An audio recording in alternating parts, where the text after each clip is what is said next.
పచ్చదనం పరుచుకున్న ప్రకృతి ఒడి, దట్టమైన కీకారణ్యం, గలగలా పారే నది, మధ్యలో ద్వీపకల్పం చెంత ఆదివాసీల ఆరాధ్య దైవం జంగూబాయ్ కొలువుదీరిన పవిత్ర స్థావరం.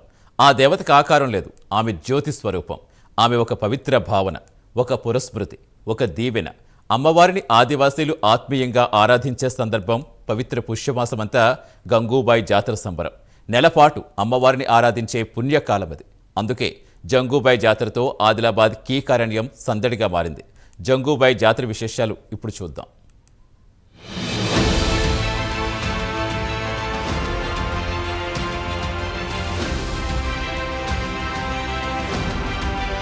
ఆదిలాబాద్ జిల్లా అడవుల్లో జంగూబాయ్ జాతర సందడి మొదలైంది.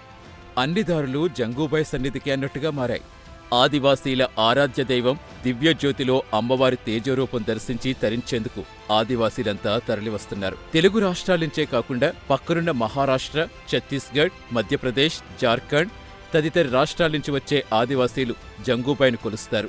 ఆదివాసీల ఆచార సాంప్రదాయాలు, నియమనిష్టలతో అమ్మవారిని పూజిస్తే సుఖ సౌభాగ్యాలు ప్రాప్తిస్తాయని భక్తుల ప్రగాఢ విశ్వాసం. అందుకే పుష్యమాసమంతా కఠోర నియమాలు పాటిస్తారు. ఏ కుటుంబీకులు ఎక్కడున్నా గంగూబాయ్ జాతర నాటికి ఇల్లు చేరుకుని ఇంటిల్లిపాది జాతి దైవాన్ని పూజిస్తారు.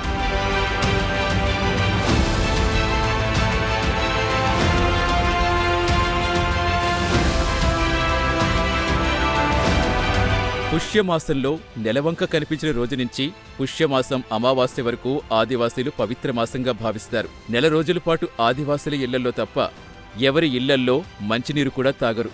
నెల రోజుల వరకు పాదరక్షలు ధరించరు. ఇంటి ఆవరణలో అవి కనిపించకుండా చూసుకుంటారు. మద్యానికి దూరంగా ఉంటారు. ఇంటి వంటకే పరిమితమవుతారు. గంగూబాయ్ వద్దకు వచ్చే భక్తులు చాలా మంది కాలినడకనే వస్తూ ఉంటారు. ఆదివాసీల వాద్య పరికరాలు డోలు, సన్నాయి, కాళికోం, తుడుం వాయిద్యాలు వాయిస్తూ అమ్మవారి చెంతకు చేరుకుంటారు. మైళ్ల దూరం నుంచి నడిచి వచ్చేవారు కొందరైతే స్తోమత ఉన్నోళ్లు ఎడ్లబండ్లపై అమ్మవారి సన్నిధి చేరుకుంటారు. పాటలు పాడుతూ లయబద్ధంగా నర్తిస్తూ కాలినడకన వచ్చేవారు అలుపు సలుపు లేకుండా ఉత్సాహంగా అమ్మవారి గుహ వద్దకు చేరుకుంటారు.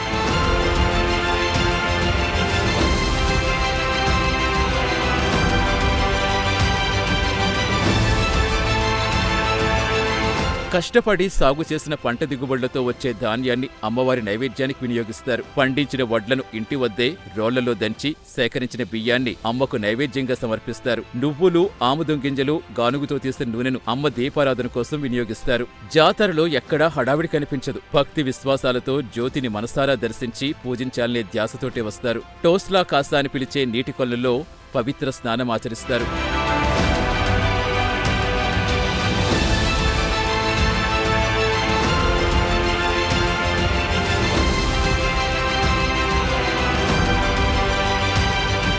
అమ్మ కొలువైన గుహలోపలికి వెళ్లి అక్కడి సాంప్రదాయానుసారం పూజారి కటోడా దేవారి సమక్షంలో వెళ్లి అమ్మను దర్శించుకుని దీపారాధనతో పూజిస్తారు. అమ్మ సన్నిధి సమీపంలో అవ్వల్ పేన్, రావుట్ పేన్ వద్ద మేకలు, కోళ్లు బలిచ్చి మొక్కులు చెల్లించుకుంటారు. వండిన ప్రతి వంటకం దైవాలకు నైవేద్యం పెట్టాకే సహపంక్తి భోజనాలు చేస్తారు. వచ్చిన ప్రతి ఒక్కరూ రాత్రి ఇక్కడే ఉండి సాంప్రదాయ భక్తిపాటలు పాడుతూ అమ్మను ఆరాధిస్తారు. తెల్లవారుజామున ఉదయం వేళ సాంప్రదాయ వాయిద్యాల మధ్య నృత్యాలు చేస్తూ సంబురాలు చేసుకుని తమ తమ గమ్యస్థానాలకు ఆనందంగా తిరిగి వెళతారు.